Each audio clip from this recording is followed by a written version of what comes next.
नमस्कार, देश प्रदेश में आप सभी का स्वागत है। मुंबई के वर्षा बंगले से मैं सोहित मिश्रा और मेरे साथ मुंबई से जुड़ी हुई हैं पूजा भारद्वाज।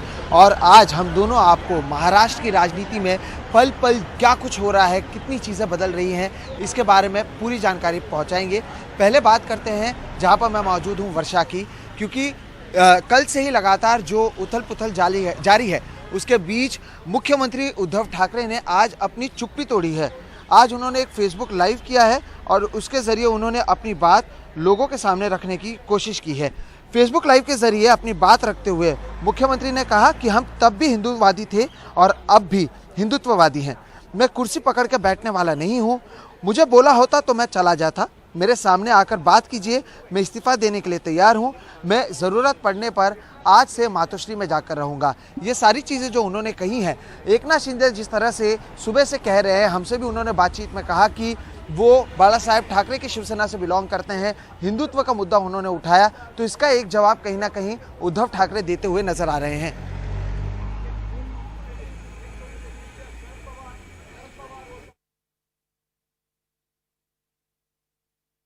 शिवसेना म्हणाल तर शिवसेना आणि हिंदुत्व हे दोन घट्ट एकमेकांमध्ये गुंफलेले जोडलेले हे शब्द आहेत। शिवसेना कदापि हिंदुत्वापासून आणि हिंदुत्व कदापि शिवसेनेपासून दूर होऊ शकत नाही, कारण शिवसेना प्रमुखांनी जो कालमंत्र दिलेला आहे की हिंदुत्व हा आमचा श्वास आहे। हिंदुत्व ये हमारी सांस है। गेल्या 8-15 दिवसापूर्वी आदित्य, एकनाथ पिछले 10-15 दिन पहले आदित्य, एकनाथ शिंदे, संजय राउत और कई लोग अयोध्या गए थे। हमारे कई मंत्री अयोध्या गए थे, रामलला का दर्शन किया था। काय केले, कोणी काय केले, तर काय करायचं हा मोलाचा। मुख्यमंत्री का अहम एक कहना है कि शरद पवार ने भी मुझ पर भरोसा कहा है, लेकिन मेरे ही लोग अगर मुझ पर भरोसा नहीं कर रहे हैं तो क्या करूं। मग मला हेच म्हणायचं आहे की समजा माझ्या लोकांना, म्हणजे मी माझं म्हणतोय ते मला आता माझं आपलं मानतात की नाही मला माहिती, मैं उन्हें अभी अपना मानता हूँ, वो मुझे अपना मानते हैं या नहीं पता नहीं, इसलिए मैं कह रहा हूँ कि मेरे ही लोगों को मैं मुख्यमंत्री नहीं चाहिए। सुरतला जाऊन बोलण्यापेक्षा, आणखीन कुठेतरी जाऊन बोलण्यापेक्षा सूरत या कहीं और जाकर बात करने से अच्छा अगर उन्हें मेरे सामने आकर बात करना चाहिए। हे कोविडच्या काळातले टॉप 5 सोडून द्या, आम्हाला तुम्ही मुख्यमंत्री पदी नको। आप मुख्यमंत्री मत रहिए, आपने सही से काम नहीं किया, आपको मेरे चेहरे पर कहना चाहिए तो सूरत या फिर और जाकर मला सांगितलं, किंवा जर त्यांनी स्टेटमेंट दिलं की उद्धव ठाकरे मुख्यमंत्री पदावरती नकोत तर मी आता मुख्यमंत्री पदाचा राजीनामा द्यायला तयार आहे। अगर एक भी विधायक कहता है कि उद्धव ठाकरे को मुख्यमंत्री नहीं रहना चाहिए तो मैं आज का आज इस्तीफा दे दूंगा। ये कहना है उद्धव ठाकरे का बड़ा बयान। मोह नाही, मी मुझे कोई मोह नहीं है, ताणून खुर्चीला चिपटून बसणारा नाही, और मैं ऐसा नहीं हूँ जो कुर्सी को पकड़ के बैठे। मला खेचू शकत नाही। मुख्यमंत्री का बहुत बड़ा बयान, उन्होंने कहा मैं अभी से ही मेरे इस्तीफे के पत्र को तैयार रख रहा हूँ, लेकिन जो विधायक चाहते हैं मैं इस्तीफा दूं वो मेरे सामने आए और कहें कि मुझे इस्तीफा देना चाहिए, मैं इस्तीफा दे दूंगा। म्हणून मी पुन्हा तो ये अहम बातें आपने सुनी। 5 बजे जो ये बात करने वाले थे उद्धव ठाकरे, हालांकि उसमें थोड़ी सी देरी हुई, आधे घंटे के बाद उन्होंने फेसबुक पर और यूट्यूब पर तमाम सोशल मीडिया पर वो लाइव आए और जो बातें उन्होंने रखी वो अहम बातें इस वक्त आप सुन रहे थे कि मैं इस्तीफा देने को तैयार हूँ, मेरा इस्तीफा तैयार है, बशर्ते जो मेरे विधायक हैं, जो शिव सैनिक हैं, वो मेरे मुंह पर आकर, मेरे सामने आकर मुझसे ये कहें कि मुझे इस्तीफा दे देना चाहिए। उन्होंने एक बहुत अहम चीज कही कि अगर एनसीपी ने कहा होता, अगर कांग्रेस ने कहा होता, जिनके साथ उनकी सरकार महाराष्ट्र में चल रही है, कि उन्हें मैं नहीं चाहिए मुख्यमंत्री के तौर पर, तो फिर भी मैं ये बात समझ सकता था। यहाँ मेरे लोगों को ही मुझसे दिक्कत है। तो ये एक अहम बात उन्होंने बहुत ही भावनात्मक तौर पर भावुक होकर ये बातें बोलते हुए सोशल मीडिया पर वो नजर आए। उन्होंने ये भी कहा कि अगर मेरे लोग ही नहीं चाहते हैं कि मैं मुख्यमंत्री पद पर बना रहूं तो मैं वर्षा बंगलो, जो कि सरकारी बंगलो है उनका, वहां से निकलकर मैं मातोश्री चला जाऊंगा और मैं इसके लिए बिल्कुल तैयार हूं। हलचल यहाँ की भी आपको मैं दिखा दूं तस्वीरों के जरिए। इस वक्त हम देवेंद्र फडणवीस, पूर्व मुख्यमंत्री महाराष्ट्र के, उनके घर के बाहर हूं। सागर बंगलो है ये, और एक एक करके जो गाड़ियां आप अंदर जाते देख रहे हैं, मीडिया का जमावड़ा देख रहे हैं, यहां पर चहल पहल है, क्योंकि एक एक करके बीजेपी के विधायक, बड़े नेता, नारायण राणे जो कि केंद्रीय मंत्री हैं, बीजेपी के नेता हैं, वो भी यहां पर पहुंचे थे। उसके अलावा निर्दलीय कुछ विधायक हैं जिन्होंने एकनाथ शिंदे को समर्थन का वादा किया है, वो भी यहां पर पहुंची थी एक विधायक। तो ऐसे करके बहुत सारी नेताओं को हम देख भी नहीं पा रहे हैं क्योंकि वो बात नहीं कर रहे हैं मीडिया से। तो एक एक करके गाड़ियों का अंदर जाने का सिलसिला जारी है। तो इस वक्त आप देखें कांग्रेस एनसीपी में शांति दिख रही होगी, तो जो हलचल है वो बीजेपी के बंगले के बाहर अब नजर आ रही है, क्योंकि यहाँ पर नजर बनी हुई है। ये तमाम जो चहल पहल और हलचल आप देख रहे हैं वो यहाँ से ही इसकी शुरुआत हुई है। फिलहाल ये शांत है, लेकिन पूरी स्ट्रैटेजी मैनेजमेंट यहाँ से चल रही है। अभिषेक शर्मा मेरे वरिष्ठ सहयोगी मेरे साथ इस वक्त जुड़ रहे हैं, उनसे बात करते हैं। अभिषेक जी, जो प्रेस कॉन्फ्रेंस थी, जो बात उन्होंने की सोशल मीडिया के जरिए, उद्धव ठाकरे ने बहुत ही भावुक होकर वो कहते नजर आए कि मैं इस्तीफा देने को तैयार हूं, मेरे अपने लोगों से मुझे ये उम्मीद नहीं थी। एनसीपी कांग्रेस ने कहा होता तो मुझे समझ में आता, लेकिन अपने लोगों को ही मैं मुख्यमंत्री तौर पर नहीं चाहिए। तो इन बयानों को आप किस तरह से देख रहे हैं और फिलहाल महाराष्ट्र की सियासत में कितने अलग थलग नजर आ रहे हैं उद्धव ठाकरे? क्या हार मान चुके हैं? पूरी हार तो नहीं माने हैं, ऐसा नहीं लग रहा है कि वो पूरी हार मान चुके हैं, क्योंकि अगर वो ऐसा कर रहे होते तो आज ही अपने इस्तीफे को देकर निकल जाते। हाँ, वो ये जरूर कह रहे हैं कि वो मातोश्री जा रहे हैं। मातोश्री दरअसल केंद्र है, वो एक भावनात्मक मुद्दा उठा रहे हैं। आज पूरा मसला उन्होंने भावनाओं का ही उठाया। उन्होंने बताया कि एक परिवार है। वो ये भी कहते रहे कि अगर कोई शिव सैनिक विधायक आके कहता है कि मुझे इस्तीफा देना है तो मैं इस्तीफा दे देता, इसमें कोई बड़ी समस्या नहीं थी। लेकिन उन्होंने ये कहा कि कौन मुझे मुख्यमंत्री नहीं देखना चाहता है। कांग्रेस नहीं देखना चाहती है, एनसीपी नहीं देखना चाहती है, शिवसेना का मुख्यमंत्री कौन नहीं देखना चाहता है, या शिवसैनिक नहीं चाहते हैं कि शिवसेना का मुख्यमंत्री बना रहे।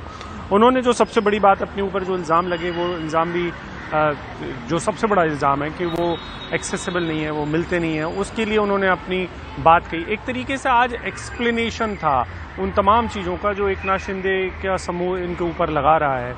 और ये भी कह रहे हैं वो एक तरीके से कि मेरे पास विकल्प खुले हुए हैं, आप लोग आइए, आमने सामने बैठकर बात कर लेते हैं। आप देखिए कि आज उन्होंने एकनाथ शिंदे के जो समूह है उसके ऊपर कोई इल्ज़ाम नहीं लगाया है। पूजा, उन्होंने ये नहीं बोला कि आप मुझे छोड़ के चले गए, या उन्होंने कहा कि अब जो लोग जा चुके हैं उन लोगों के बारे में मैं ऐसे बात नहीं करूंगा।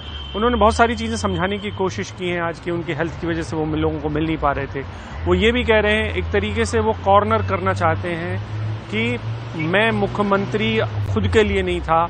उन्होंने पवार साहब वाली जो बात है वो ये समझाने के लिए भी कही कि वो दरअसल खुद मुख्यमंत्री नहीं बनना चाहते थे। उन्होंने कहा कि मैं तो एक महापौर का अभिनंदन करने के लिए जाता हूँ, मैं मुख्यमंत्री कैसे बन सकता हूँ, मुझे मुख्यमंत्री नहीं बनना है। लेकिन पवार साहब की जिद के चलते वो मुख्यमंत्री बने, क्योंकि उनका कहना था कि ये सरकार तभी टिकी रहेगी जब ठाकरे परिवार का आदमी इस सरकार को चलाएगा।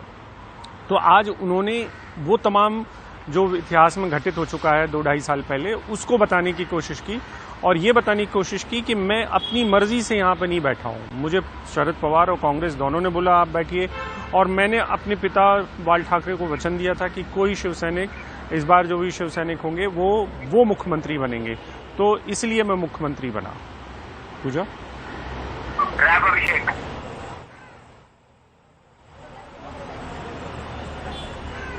बिल्कुल, बहुत बहुत शुक्रिया अभिषेक।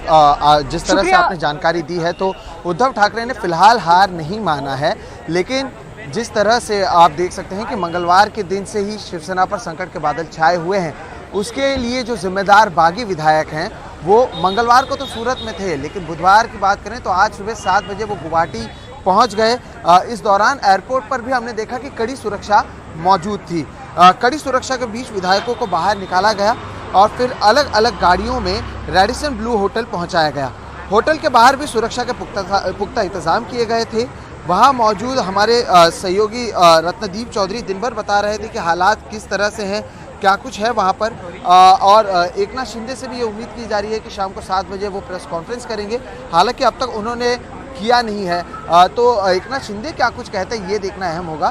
पूजा, लेकिन अगर आप देखें तो जो शिवसेना की एक चिट्ठी एकनाथ शिंदे के गुट की ओर से आई है पूजा, उसमें आप देखेंगे कि उसमें एक चीज़ का जिक्र किया गया है कि जो कांग्रेस और एनसीपी के साथ शिवसेना गई है उसका ये विरोध कर रहे हैं। वहीं दूसरी ओर उद्धव ठाकरे ने ये कहा है पूजा कि शरद पवार और साथ ही साथ आज जिस तरह से कमलनाथ ने कहा, बाकी लोगों ने कहा, उसके वजह से वो मुख्यमंत्री बने हैं। तो एक तरफ जहां एकनाथ शिंदे का गुट ये कहता है कि कांग्रेस और एनसीपी उन्हें नहीं पसंद है, तो शरद पवार और कमलनाथ का जिक्र उद्धव ठाकरे करते हैं। तो कहीं ना कहीं ये एक अहम मुद्दा आप मानते हैं पूजा, जिसकी वजह से जो दो शिवसेना के गुट हैं उनके बीच में मतभेद बने रहेंगे?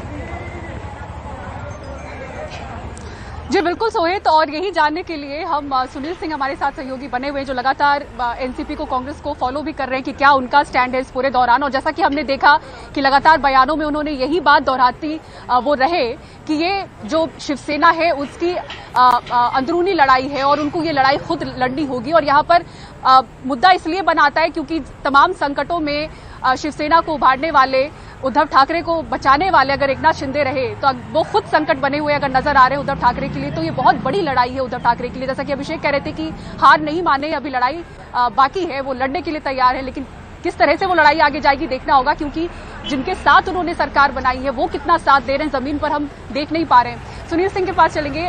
सुनील जी, क्या एनसीपी का रोल आप इस वक्त क्या समझ रहे हैं?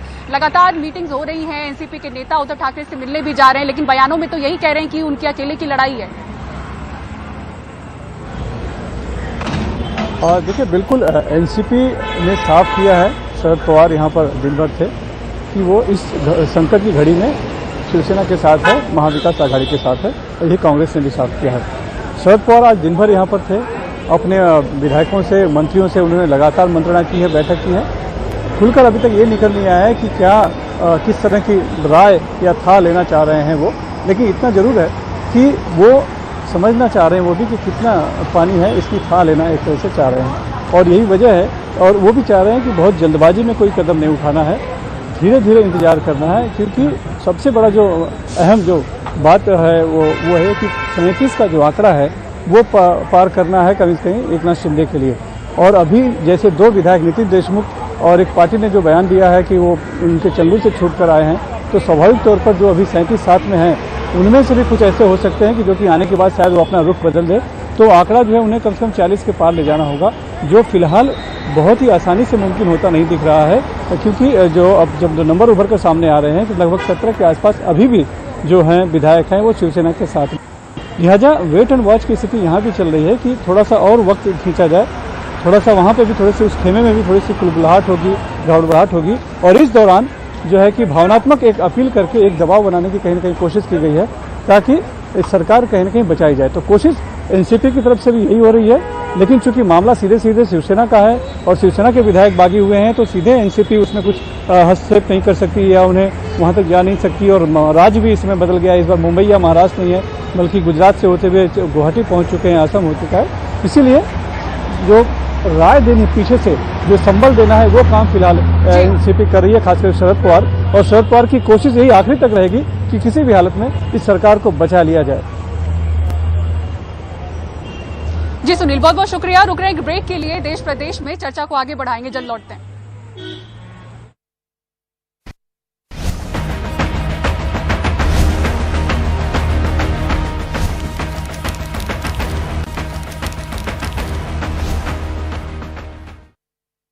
ब्रेक के बाद एक बार फिर से आपका स्वागत है। लगातार हम इस कवरेज पर बने हुए हैं कि किस तरह से महाराष्ट्र की सियासत में भूचाल आया है। 2019 में जो तस्वीरें हम देख रहे थे, एक बार फिर से वही कवरेज आप महाराष्ट्र में और मुंबई में होते हुए देख रहे हैं।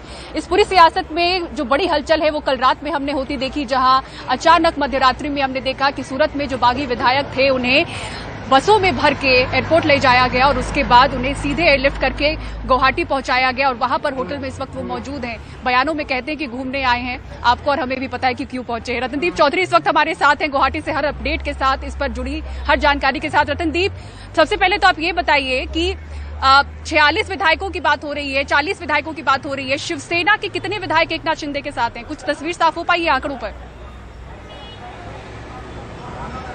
देखिए, शिवसेना के कितने विधायक एकनाथ शिंदे के साथ होटल में अभी है, इसका पूरा आंकड़ा अभी तक नहीं आया है।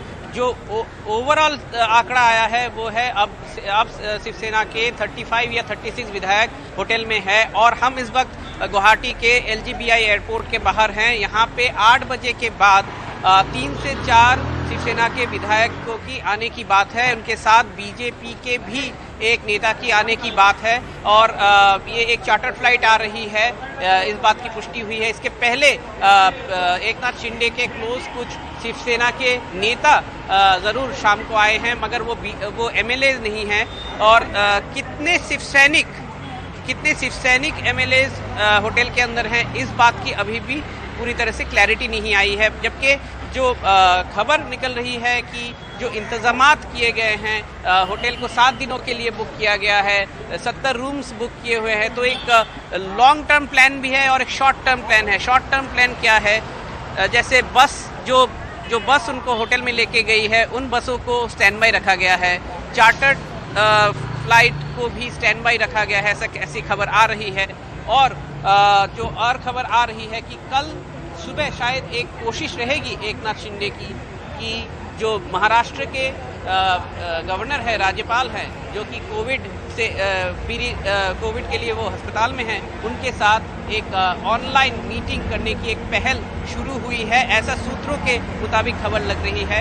और एक बात, और एक दिलचस्प बात जो उभर के आई है कि ये जो गुवाहाटी में शिफ्ट किया गया, ओवरनाइट जो एयरलिफ्ट किया गया, ये कोई आफ्टर थॉट नहीं था, क्योंकि पिछले 4 दिनों से इसकी प्रिपरेशन चल रही थी। तो कहीं ना कहीं पे उद्धव ठाकरे और उनके जो सहयोगी हैं शिवसेना में, वो ऑफ गार्ड पकड़े गए कि उनके पीछे ये एक गेम प्लान शायद चल रहा था, जिसमें बीजेपी ये कह रही है कि वो इन्वॉल्व नहीं है। मगर आज सुबह से हमने जो देखा कि असम बीजेपी के 1-2 जो प्रभावशाली मंत्री हैं या फिर एमपी हैं और या फिर एमएलएज हैं, वो एयरपोर्ट में भी आए, होटल में भी आए। मुख्यमंत्री हिमंत बिश्व शर्मा खुद सुबह होटल आए थे, और जब एकनाथ शिंदे और उनके जो कंटिंजेंट होटल पहुंचे, इसके कुछ देर पहले वो होटल से निकल के चले गए। तो जो देखा जा रहा है रत्नदीप, आप बने रहिएगा, आगे भी आपके पास जाएंगे रत्नदीप, क्योंकि जिस तरह के हालात हैं ये समझा जा सकता है कि जो हालात है वो फिलहाल खत्म होता हुआ नजर नहीं आ रहा है। अभी कहानी बहुत कुछ बाकी है। एकनाथ शिंदे और उनके साथ मौजूद बागी विधायक क्या कुछ करते हैं ये देखना अहम होगा। जहाँ पर मैं मौजूद हूँ वर्षा में, वहाँ पर शरद पवार हैं, वो क्या कुछ करते हैं वो देखना अहम होगा। और सबसे अहम है जहाँ पर पूजा मौजूद हैं, देवेंद्र फडणवीस और बीजेपी क्या कुछ करती है, हर जगह पर हमारी नज़र रहेगी। बहरहाल आप ये समझ लें कि महाराष्ट्र की सियासत में बहुत कुछ बाकी है, लेकिन देश प्रदेश में आज फिलहाल इतना ही। आप मुंबई से मुझे और पूजा, हम दोनों को दीजिए इजाज़त, लेकिन इसकी पूरी कवरेज लगातार एनडीटीवी इंडिया पर जारी है, इसलिए आप देखते रहिए केवल एनडीटीवी इंडिया। नमस्कार।